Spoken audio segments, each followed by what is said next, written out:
Téléspectateurs d'Espérance TV, je me réjouis de vous retrouver pour méditer la parole de Dieu et je dis shalom. Shalom, que la paix soit votre partage, que la paix soit sur vous, sur vos familles.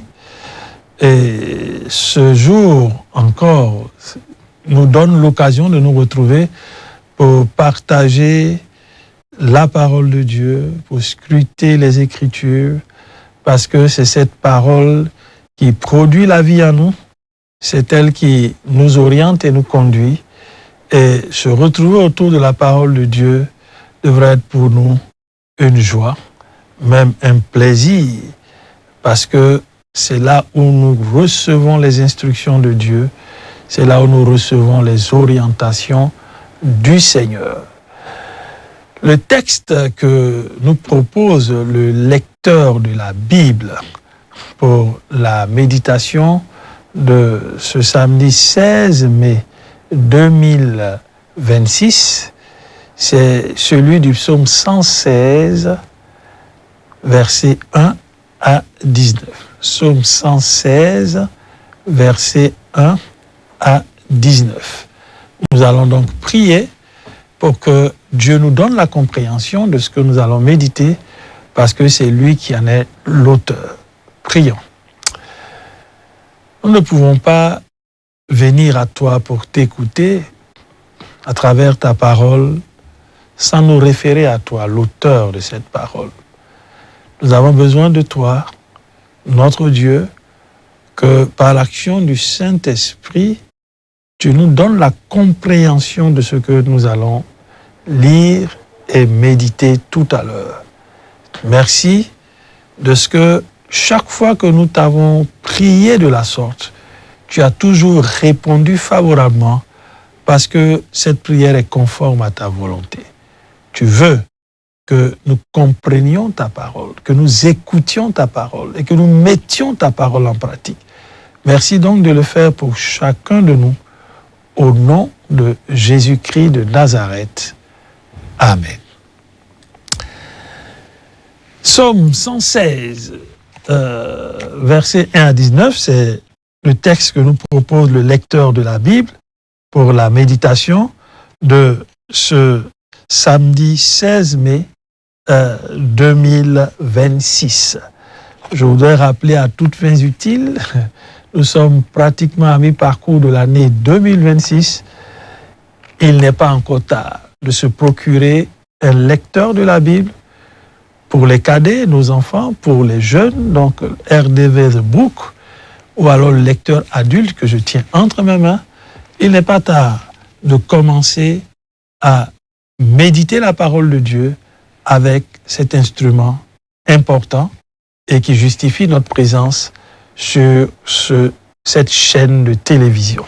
Psaume 116, c'est le texte donc, que nous allons lire à présent, vers 1 à 19.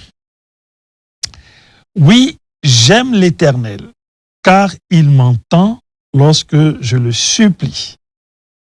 Il m'a prêté l'oreille.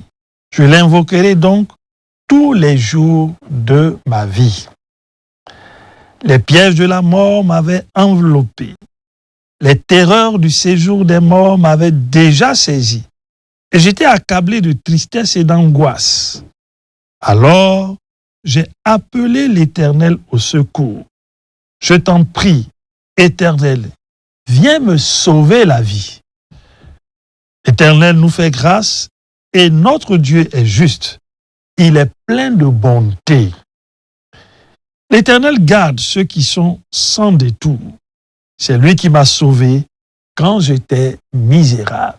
Vers 7. Retrouve donc ta paix, mon âme, car l'Éternel t'a fait du bien. Oui, Éternel, tu m'as délivré de la mort. Tu as séché mes pleurs. Tu m'as préservé de la chute. Ainsi, je marcherai encore sous le regard de l'Éternel au pays des vivants.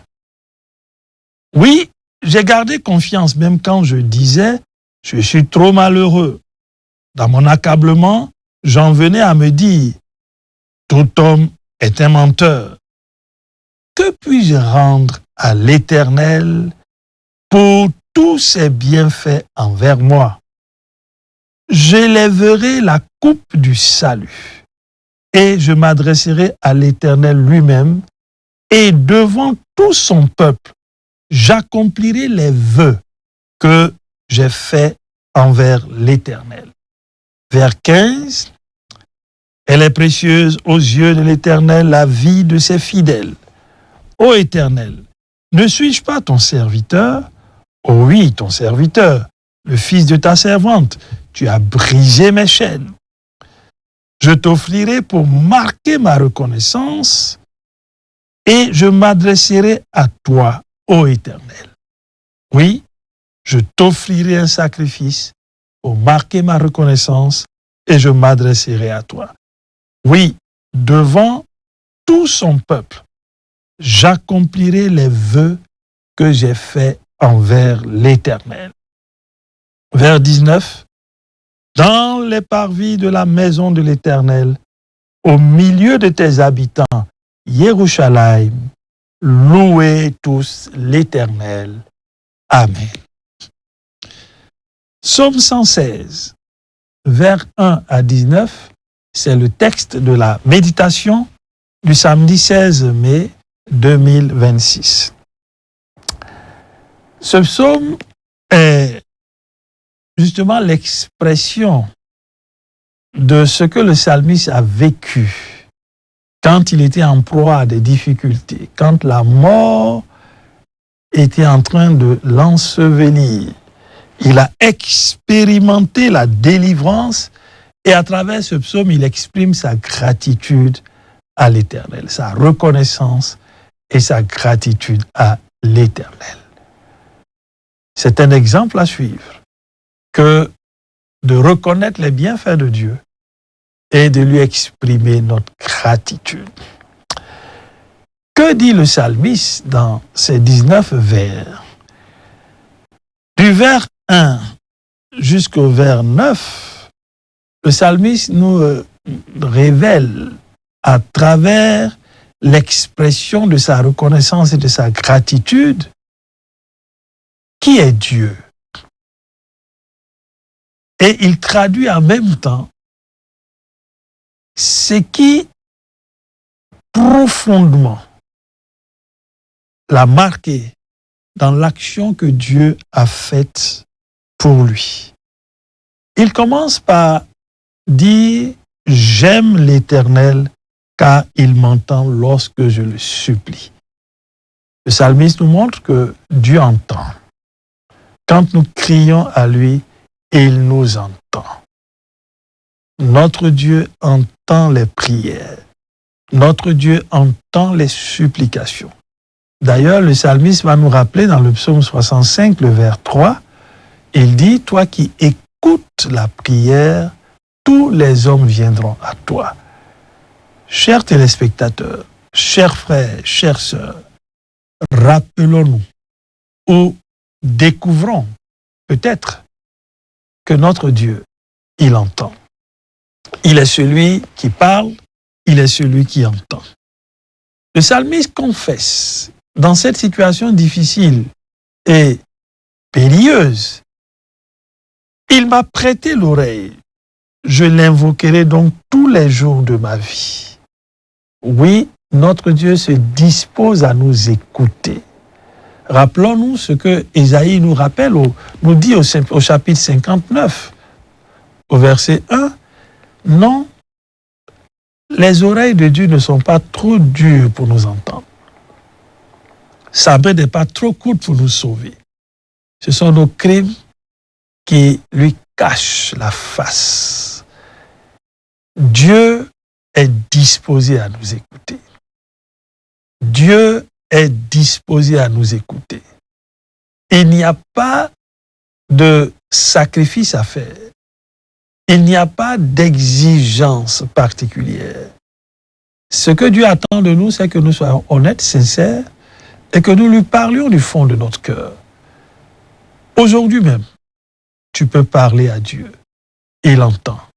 Il prête l'oreille à ta prière. Il est donc intéressant de saisir cette opportunité que Dieu te donne pour lui parler, sans protocole aucun. Le psalmiste l'a expérimenté et il nous partage son expérience. Qu'est-ce comme difficulté? Il dit que les pièges de la mort l'avaient enveloppé, les terreurs du séjour des morts l'avaient déjà saisi. Il était accablé de tristesse. Peut-être la tristesse aussi t'accable. Peut-être te sens-tu complètement enlacé par la mort et le séjour des morts. Suis l'exemple du psalmiste. Au vers 4, j'ai appelé l'Éternel au secours et il traduit l'expression de sa prière en ces termes. Je t'en prie, Éternel, viens me sauver la vie. L'Éternel nous fait grâce et notre Dieu est juste. Il est plein de bonté. Chers téléspectateurs, chers frères, chères sœurs, le Dieu dont parle la Bible est bon. Le Dieu dont parle la Bible est amour. Le Dieu dont parle la Bible est miséricordieux.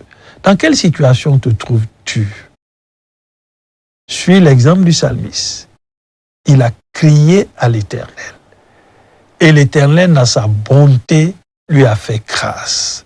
Dieu veut nous faire grâce encore en ce jour.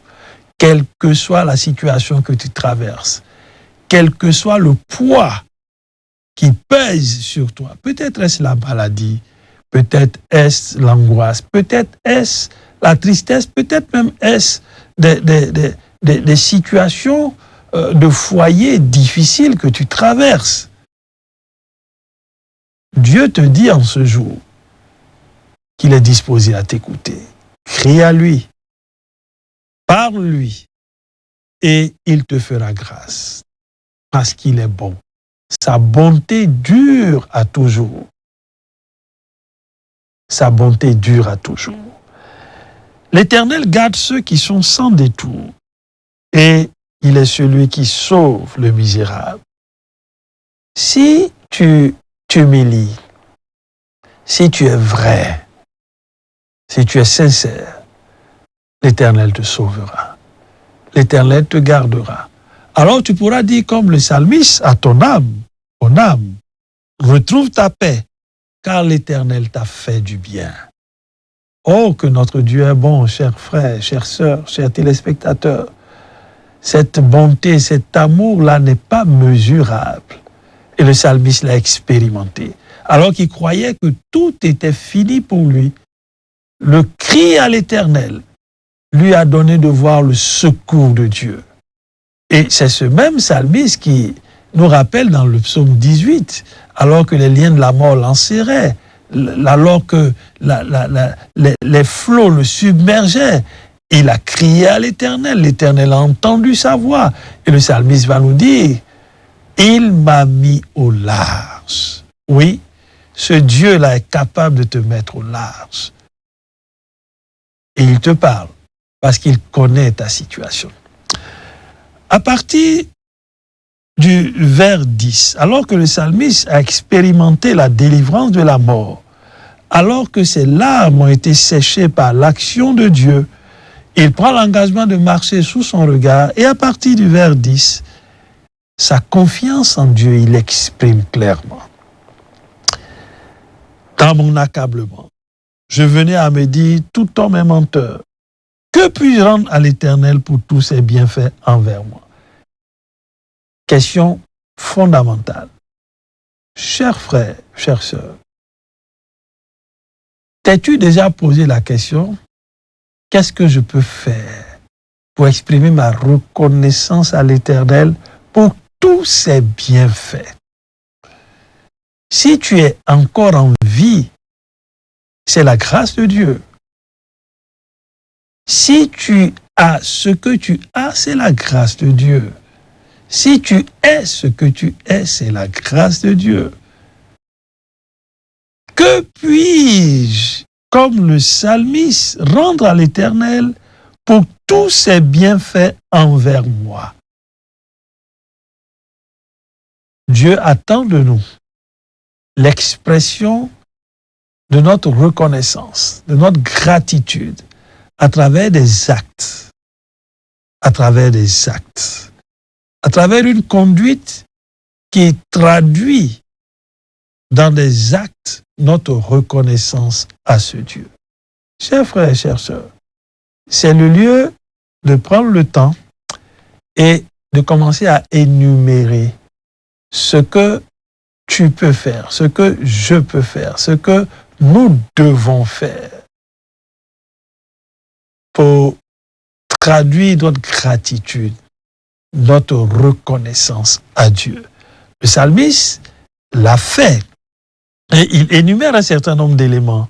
Au vers 13, « Je lèverai la coupe du salut et je m'adresserai à l'Éternel lui-même. » Au vers 14, « J'accomplirai tous mes vœux, les vœux que j'ai faits envers l'Éternel. » Le psalmiste rappelle que offrir un sacrifice pour marquer sa reconnaissance, ce fera partie aussi des actions, des actes qu'il veut poser. Et il rappelle, comme une sorte de refrain, qu'il accomplira les vœux qu'il a faits envers l'Éternel, au vers 18, dans ses parvis, dans la maison de l'Éternel, au milieu des habitants de Jérusalem. En fait, il nous montre que il n'a pas affaire à des hommes, mais il marquera cette reconnaissance à travers des actes aux yeux de tous pour montrer sa gratitude envers l'Éternel. Chers frères, chères sœurs, chers amis, chers téléspectateurs, que vas-tu faire? Que vas-tu poser comme acte? Comment traduiras-tu ta reconnaissance envers l'Éternel? Ce que Dieu veut, c'est que nous offrions nos vies, nos corps comme un sacrifice vivant. Oui, que ta vie déjà puisse servir comme un instrument à salut. Et Dieu s'en réjouira, parce que ce que Dieu veut, c'est que tous les hommes soient sauvés. Regarde les vœux que tu as faits et commence à passer aux actes en accomplissant ces vœux.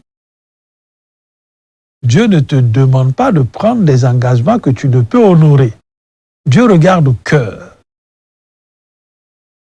Mais le texte de ce jour nous entraîne à exprimer notre reconnaissance à l'Éternel. Que puis-je faire pour rendre à l'Éternel tous ses bienfaits envers moi? Question fondamentale. Chers frères et chères sœurs, ne résiste pas. Écoute le Saint-Esprit te parler et regarde surtout à ce que Dieu fait pour toi, à ce qu'il a fait, à ce qu'il continue de faire pour toi. Tu devrais t'arrêter un moment pour lui exprimer ta reconnaissance, ta gratitude. C'est vrai que ça devrait être notre vie. Notre vie devait être l'expression d'une reconnaissance et d'une gratitude constante, permanente à notre Dieu. Mais en ce jour, Dieu nous rappelle que nous devons accomplir nos vœux. Accomplis-tu tes vœux? As-tu pris des engagements que tu n'as pas respectés? Reviens vers ce Dieu qui pardonne et attelle-toi par sa grâce à accomplir tes vœux. Que veux-tu faire pour lui prouver qu'il t'a secouru, il t'a délivré de la mort, il a fait sécher tes pleurs? Que veux-tu faire pour marquer ta reconnaissance à ce Dieu-là? Que veux-tu faire pour lui? Pour que son œuvre avance, pour que des âmes soient sauvées, pour que le territoire du royaume de Dieu puisse prendre encore plus de volume. Que vas-tu faire? La question, celle que le psalmiste nous pose en ce jour, que puis-je rendre à l'Éternel pour tous ses bienfaits à mon égard? Ta vie est précieuse à ses yeux. Alors, exprime-lui ta reconnaissance. Qu'allons-nous retenir pour notre prière? Nous allons bénir notre Dieu de ce qu'il entend. Il est disposé à écouter. Il est disposé à répondre. Oui, ne Ne te prive pas. Parce que Jésus est mort à la croix, le voile du temple s'est déchiré. Tu as un accès libre au Père. Parle-lui. Il t'entend. Nous allons bénir son nom de ce qu'il nous fait grâce par sa bonté pour venir nous secourir et nous délivrer. Nous allons bénir son nom pour cela. Et puis, nous allons lui dire, Seigneur, donne-moi d'accomplir mes vœux. Donne-moi d'identifier clairement, de noter les actions que je veux poser pour traduire ma reconnaissance, ma gratitude envers toi. Prions. Oui, nous te bénissons, Seigneur. Merci parce que tu es bon pour nous. Et cette bonté, tu la manifestes chaque jour. Aujourd'hui encore, tu nous montres et tu nous rappelles que tu écoutes la prière. Tu prêtes l'oreille. Tu es disposé à nous écouter. Oh, quelle grâce! Donne-nous de te parler librement et d'exprimer ce que nous ressentons. Même quand la mort vient et veut nous ensevelir, en criant à toi, ta bonté te donne de nous faire grâce. Merci Seigneur de ce que tu le fais aussi encore aujourd'hui. Merci également de ce que tu es le Dieu qui délivre. Tu es le Dieu qui fait sécher nos pleurs. Tu es le Dieu qui donne à notre âme de se reposer en toi. Sois élevé et sois glorifié. Seigneur, donne-nous de traduire notre reconnaissance par des actes qui t'honorent et qui te glorifient. Parce que tu fais tant de choses pour nous. Merci Seigneur de nous donner d'accomplir nos vœux pour la gloire de ton nom, au nom de Jésus. Amen. Merci chers téléspectateurs pour votre écoute. Nous nous retrouverons bientôt. Shalom.